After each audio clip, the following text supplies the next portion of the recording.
Today, Women's Worldview will begin a new segment called Limelight with Masuma. Hostess herself is very pretty lady. She is the CEO and the chief makeup artist at her company called Makeup by Masuma. I must say, she's absolutely delighted, and I'm sure you all are eager to meet her. Of course, her good name, I must say, is Miss Masuma Papia. Let's also meet her guest. Hello everyone, good morning and welcome to Limelight with Masuma. I'm your hostess, Masuma Papia. This show is all about professionals, business owners, and people from different walks of life sharing their experience, their passion, their views, and their expertise with us. So for today's episode, we have a very interesting topic to cover, makeup. This is probably an area every girl lives and breathes. As a makeup artist, I know it's one of my favorite things to talk about. So today on the show, I'm honored to have a very good friend of mine, a talented makeup artist, and most importantly, a wonderful person, Shadi Mojgani Peikari. Shadi owns her own business, MakeupbyShadi. She's also an instructor and a teacher for an aesthetic school in the area. Shadi, welcome to the Limelight, and thank you so much for making it to the show today. I know you have a busy schedule. Thank you for having me. It's a pleasure being here. Appreciate it. So I know you very well, but for our viewers, tell us a little bit about you. Well, Masuma, as you know, I'm a makeup artist. I do freelance makeup. I have my own business. I teach at Aesthetic Institute. Yes. I have had a love affair with makeup since I was a baby, I think. I think that's why we clicked. Yes, right away. Yes. I did my first makeover on my grandmother when I was 11. And, you know, in high school, I did makeup for my friends, for parties, prom, homecoming. Yeah. And in college, I worked in retail. Sure. And I worked for a spa, and I freelanced a lot more.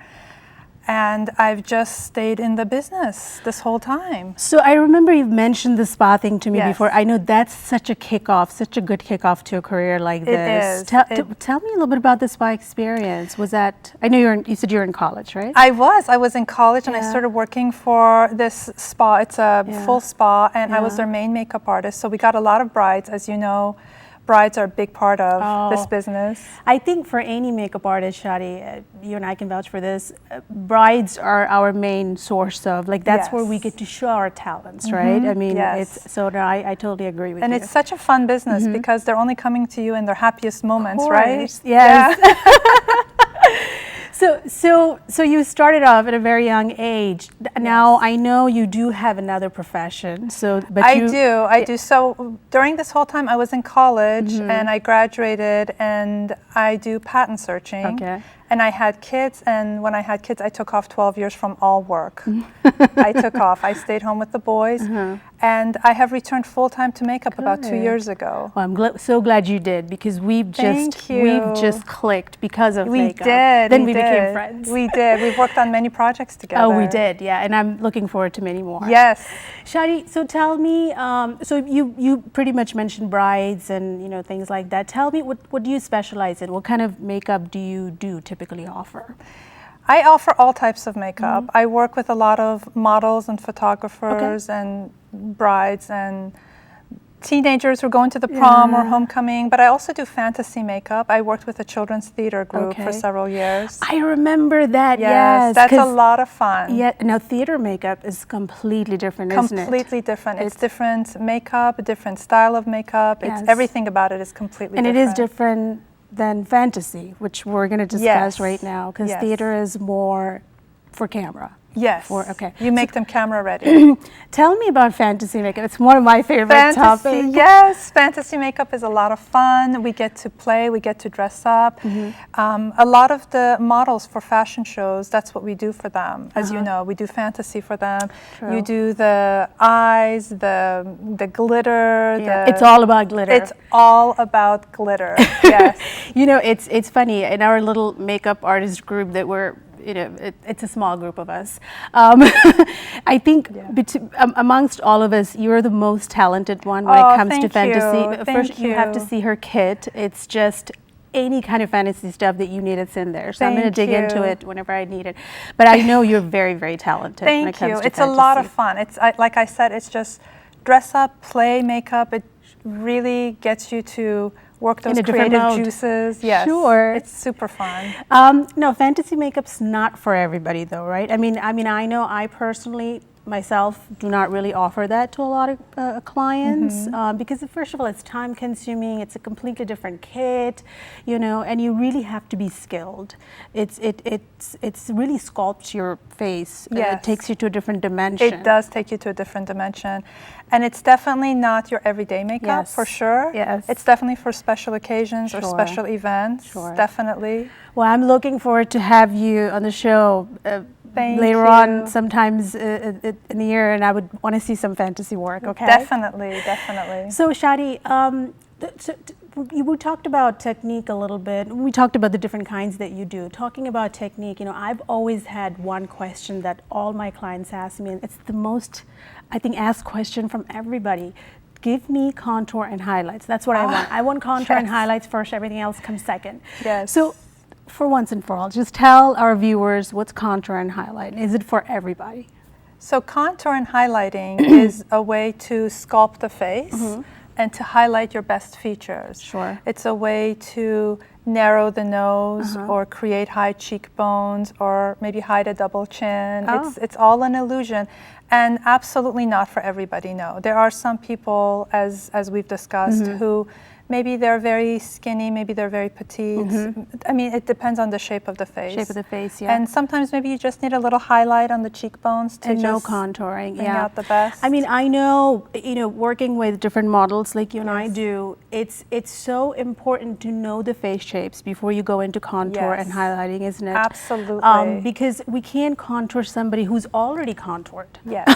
Yes. You know, and you don't want to draw too much light to your face by putting too much highlight. So it's Yes. very, very critical, you know, unless you're a professional, try not to explore with it too much because you may look a little animated. So it's very, very important. Absolutely. And a little really goes a very long way. Oh, yeah. When it comes to makeup, little always goes a long way. A long way. You know. can always add, but it's very hard to take off. out. Yes. Thank you, Shadi. That was actually, I would have mentioned that later on.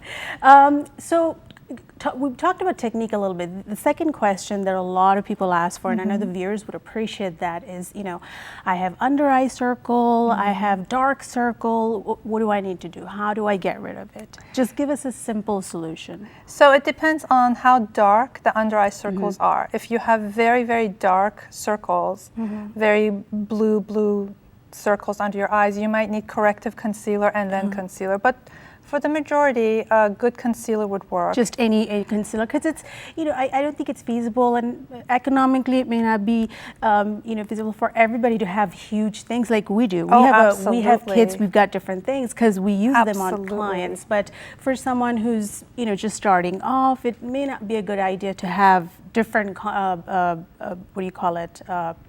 Corrector palette or concealing palette. Yes. So just start with the just start with tone. very basic basic skin tone. Okay. Skin tone, and the type of concealer or foundations that you use, it has to depend on your skin type. Makes sense. Yes. Makes sense. I do want to, like I've mentioned, we've got so many different products to put on. You know, recently I've had a client who's like, you know, why are you putting so many different things on my face? And God, how am I going to do this on my own if I were to do this? Right. Obviously, we wouldn't want you to do that on your own, which is why we exist. But if somebody were to try it, you know, a complete makeover, what's the very first thing that goes on their face, and what should be the last thing? So the first thing that a client should put on their face would be primer. Yes. Would have to be primer, because otherwise you're wasting your product and your time. The primer will keep the makeup in place on your eyes and on your face, especially on your eyes, because they will come off. Yes. And the last thing should be a finishing powder, depending on the skin type again. And primer is pretty much just an adhesive to anything, any kind of foundation, concealer that you put, just makes it look more flawless. Absolutely. It covers pores. It can a lot of diminish imperfection some goes away. fine lines. Not a lot, but some. Enough. Yeah. True, that is true. Thank you. A good primer. Yes, a very good primer. Yes. So invest into a very good primer and a very good powder to kind of seal in the makeup at the end, isn't it? Absolutely. I do have one more kind of like technical question for you, and that's skincare. Now, skincare, it's not just important to have good skin, but also to have your makeup look flawless, have your makeup look just, natural. It's important to have a good skin. Yes. What's just a basic skincare routine you can tell our viewers? I beg of you, please wash your face before you go to bed. Given, but you'd be surprised. So many people say, I wash my face, and then there are 2-3 nights a week that they don't. It really makes a big difference. I agree. Wash your face before you go to sleep, and every day, please wear sunscreen. Please. Now, would you do the moisturizer before sunscreen? Or do the sunscreen? Okay. Absolutely. But do not leave your house without sunscreen. Yeah. Do not. And I know there are different kinds, like different levels of sunscreen. I mean, as long as you invest into, I would say invest into a good one. It may be pricey, but a little bit goes a long way when it comes to sunscreen for your face. Sunscreen should be minimum SPF 30. Okay. And it should have zinc oxide or titanium dioxide. Oh, that's a very good, okay. If it doesn't have it, don't buy it. Don't even bother. Yeah. And that should be an absolute must for everyone, young and old. True. That should be, it's in the Makeup Bible. I said it. I don't think it is, but if it's not, it's going to be. I think it is. Okay, good. It's in there. So just one last question. It is prom season. Yes. You've mentioned prom to me before, and both of us have been kind of busy. So just a simple prom look. If somebody cannot hire a makeup artist and she's going to her prom, how would she make her face up? Just a simple look. A simple look, when you're talking about prom, you're talking about very young girls. Yes. And when you're that young, I really think a little lipstick, some mascara, maybe a little powder goes a long way, honestly, a long way. You need very little makeup for that age group. And you wouldn't want to do a lot of high definition and a lot of drama, a lot of smoky eyes and things like that. No, I mean, I have clients who do want that. And that's fine because I know how to create that so it doesn't look too made up for their age. But prom is, I feel like prom makeup's kind of like bridal makeup, isn't it? It has to be very natural. You have to look like yourself and not someone else. We actually spend more time on the natural looking makeup. Yes. We spend a long time to make you look totally natural. That's why I say bridal makeup's the hardest thing to do because it's you want to look like yourself, not someone else, obviously. And you just want to enhance the person's natural beauty. Sure. So prom, just go simple, go very neutral. Simple. Yes. Try not to do too. But a nice bright lipstick will just make it think pop. so too. I think so too. Like the theme proms. I remember my niece went to her prom last year, and it was 60s theme, and I did her makeup. I remember it was beautiful. Thank you. So I actually did a darker lipstick on her because I just thought it kind of highlighted that. That era and how they used to carry themselves with the hair and everything. I love the 60s makeup. Oh, I love it. You and I can sit here and talk about makeup all day, couldn't we? And we do sometimes. We do. Actually, we do. But I'm so sorry. All good things come to an end. That's okay. But again, we'll do this again. We'll hang out, and I think our viewers will appreciate this too. There's a lot of good information you shared with us. So I really appreciate it. Thank you for having me. Oh my goodness, it was a pleasure. And Shadi, I wish you good luck with everything. I know you're doing so many different things as a teacher, as an instructor, and you're also a mother. So you wear a lot of hats, and it's all good. I cannot tell you how much I appreciate it. Thank you so much. I couldn't do it all like you're doing. So that brings us to the end of this episode. I hope you find this segment very helpful. Her tips were really helpful to me. I know I learned a lot about it.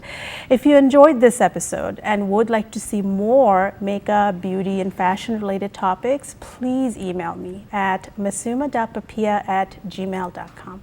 So until we meet again, yet with another very interesting topic, stay happy, stay healthy, enjoy life, and bye.